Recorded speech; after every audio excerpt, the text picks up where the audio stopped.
Welcome to episode 3 of FNaF Throwback Theories. This is a series where I revisit my old FNaF theories with the knowledge I have now and talk about the background information, the evidence, and whether or not I can understand my perspective at the time. To put it simply, we'll be going over some theories today that I think are definitely not true. One of them is absolutely horrific, and two of them I can understand why I believed, but don't really think they work very well. If you haven't yet, be sure to check out the last two episodes where we discuss theories that greatly varied in quality, from Mike being the older brother and also a robot, to Coils the clown representing both the puppet and Ennard, and this has been pretty fun to do so far, and I can only imagine it's going to stay that way. In this video, we'll be discussing a theory I came up with about FNaF 1 from the Ultimate Guide, a theory about Vanessa and He Told Me Everything, and a theory about the Bite Victim and Ultimate Custom Night. So, without further ado, let's get started.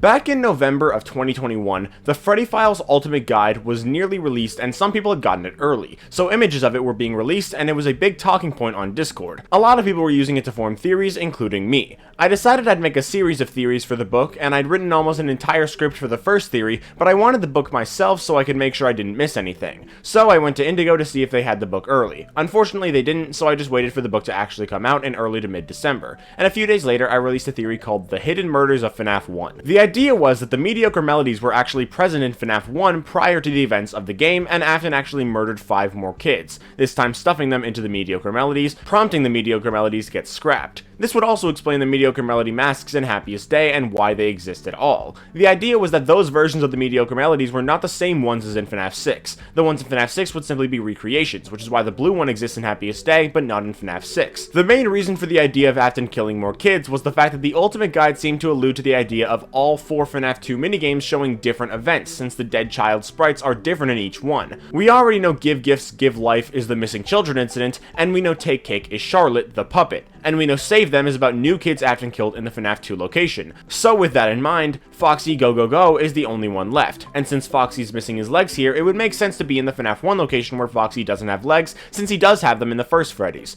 The 16 victims in Happiest Day would also work, as there would be Charlotte, the missing kids, the Save Them kids, and the FNaF 1 mediocre melody kids, which would explain why those kids appear in Happiest Day. But of course, there's a few problems with this theory. First of all, there's the overall reliability of the Ultimate Guide, which is questionable. I'm personally of the opinion that it can be used for supplementary evidence so long as an idea already has evidence, but it's not great evidence to use to form new ideas. Sure, some things do line up if this theory were to be true, but the idea of another dead child incident was only formed because of this book. Another problem is assuming the kids in Happiest Day are victims at all. I think the balloons being other dead people is solid, though it's unclear exactly who it would be. I think it being the missing kids, Charlotte, and the Save Them kids is probably true. As for the other characters, it would likely be other main characters who died because of Afton. Not necessarily directly killed by him, but can be in the case of Andrew, but characters like Mike, Henry, Elizabeth, and probably Mrs. Afton, who has a great impact on the story, possibly, make a lot of sense to me. Some other characters could be included, like Phone Guy, but he's not really a main character, and while he was killed by the kids Afton killed, making it indirectly his fault,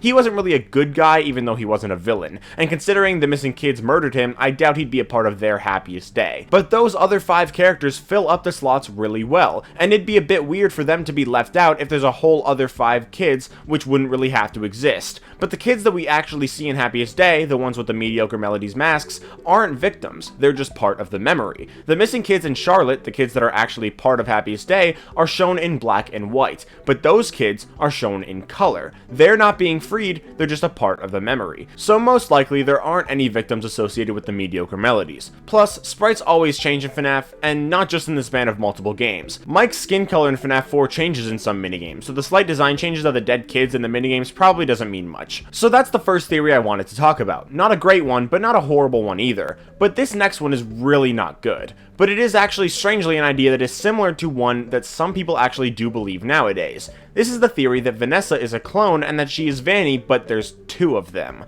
I came up with this theory based on Fazgoo, and He Told Me Everything, displaying the concept of clones, and I came up with it during a short period of online school in 2021, right around when Fright's Book 7 came out. He Told Me Everything is basically just about Fazgoo taking the DNA of people and making clones out of them, those clones being warped into something else with seemingly infected minds. With Vanny and Vanessa having very very clear connections, them being the same person seemed pretty much undeniable to me. But since Vanny is Vanessa but with an infected mind, she's pretty similar in nature to the clones and he told me everything. With that in mind, I came up with the idea that Vanny was a clone of Vanessa made from Phasgu. There's a few problems with this though. Obviously. First of all, Vanny exists due to Vanessa getting possessed during her time testing FNaF VR, so the Phasgu clones being possessed would be kinda disconnected from that and would make it a bit pointless. And second, I think it's very clear that Vanessa and Vanny are the same person and are in the same body. Them being the same person is pretty much undeniable, but them being in the same body is what people have a harder time believing, mostly because of the fire ending from Security Breach. But I think the most common explanation for that ending is the explanation that makes the most sense. During the fire ending, Princess Quest is not done, meaning Vanessa is not freed from Glitchtrap yet.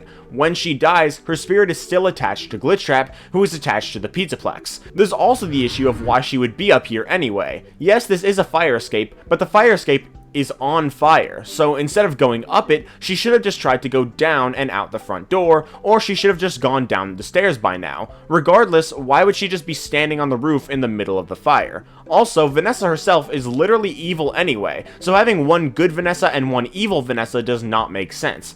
Both of them are evil. In the retro CDs, we literally learn about how she does have Glitchtrap in her head, and when Moon captures Freddy, he brings him to Vanessa. Not to mention, Vanessa literally tells us to check the main stage in order to get us killed. And that's not even mentioning the fact that the unused Vanny meter and survival modes work together to make it so Vanessa goes off screen and transforms into Vanny when the Vanny meter fills up. It doesn't get much clearer than that. Vanessa literally transforms into Vanny. So Vanny being a clone of Vanessa just doesn't make sense, and the He Told Me Everything connection, while likely meant to connect with Glitchtrap given the body swapping and snatching, which was a trend throughout Fazbear Frights, was definitely not meant to connect with Vanessa. I came up with this theory a while before Security Breach though, after the Vanny and Vanessa Funko figures were revealed, and people started calling into question whether or not they'd be the same person. Luckily, I didn't believe this theory, I only suggested it as an idea, but it is still horrific, and it's somehow not that far off from what people are saying now. But let's move on to the final theory I'll be talking about today, a theory that phonetically is pronounced in a way that would probably get you sent to a mental asylum. BV Toysnick.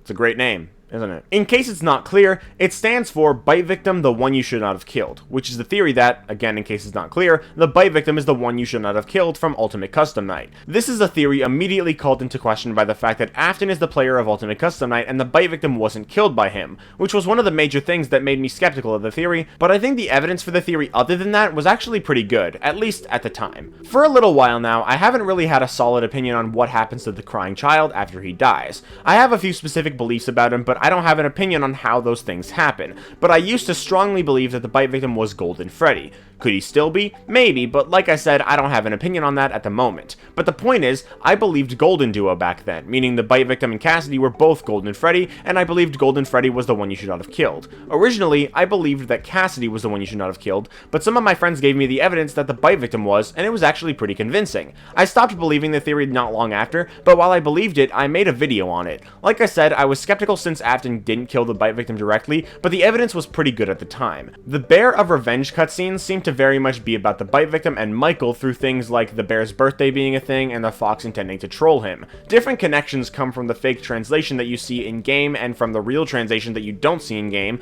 but regardless, there are clear connections. The Bite Victim being a bear also makes sense with his connection to Fredbear, and the fox being Mike makes sense since he was the Foxy Bro. The fox also talks about how the pond is a good place to meditate, but the bear always gets there first. And the bear also talks about how he sank into the pond. In the Old Man Consequences minigame from Ultimate Custom Night, we can see Old Man Consequences chilling by the lake with the silhouette of Golden Freddy showing up here and talking to Old Man Consequences, and Golden Freddy ends up going into the lake. In FNaF World, after going into the lake is an image of one bigger figure holding two smaller figures, which would make sense to be Mike holding Elizabeth and the Bite Victim, and this is called Happiest Day in the files. Considering essentially the same scene appears in both FNaF World and Ultimate Custom Night, the Old Man Consequences scene, the identities of these characters would likely be the same in either game, meaning the character going into the lake in FNaF World is also the Vengeful Spirit, and they're the one who receives Happiest Day, and at least at the time, I believe the receiver of Happiest Day was the Bite Victim. There's also Curse of Dreadbear, where Foxy's pirate ship is on the Red Lake, just like how Old Man Consequences chills by the Red Lake, and Dreadbear, a version of Fredbear, walks out of the same Red Lake, just like how the Vengeful Spirit walks into the lake. But that's all the main evidence that made me believe this theory. It's definitely some good evidence, but the evidence can also be interpreted in different ways. FNaF World is all about setting up the pieces of Happiest Day for the bite victim to put together, meaning we can't be playing as the bite victim. And the player of FNaF World and both Old Man Consequences minigames seems to be the same. The only other character Golden Freddy in that minigame can be is Cassidy, but that doesn't necessarily make her the one you should not have killed, because instead I think Andrew was the one you should not have killed. I plan to make a full theory in the future on Ultimate Custom Night and Andrew, but personally I believe that Andrew is a character in the games and is the one you should not have killed instead of Cassidy. Cassidy is still definitely in Ultimate Custom Night, but that's either as the Vengeful Spirit if the one you should not have killed and the Vengeful Spirit were to be separate, or it's to try and get Andrew to free himself and Afton, with the Old Man Consequences scene being about telling Cassidy to leave Andrew to torture William because he isn't changing his mind. Or it could be both, one after the other. Cassidy's interaction with Old Man Consequences in Princess Quest is similar to the one in Ultimate Custom Night, which heavily implies that she is the Golden Freddy spirit there, and it makes sense for that to be the case rather than it being the bite victim. Regardless, it was an interesting theory at the time, and while I was never confident about it, I can definitely see why I once believed it. But that's everything I wanted to talk about for this video. I hope you guys enjoyed, and if you did, make sure to leave a like and subscribe if you want to, and stay tuned for any future videos that are a part of this series. I think I have some interesting theories planned to discuss for episode 4, so stay tuned, and I'll see you all in the next video. Bye guys!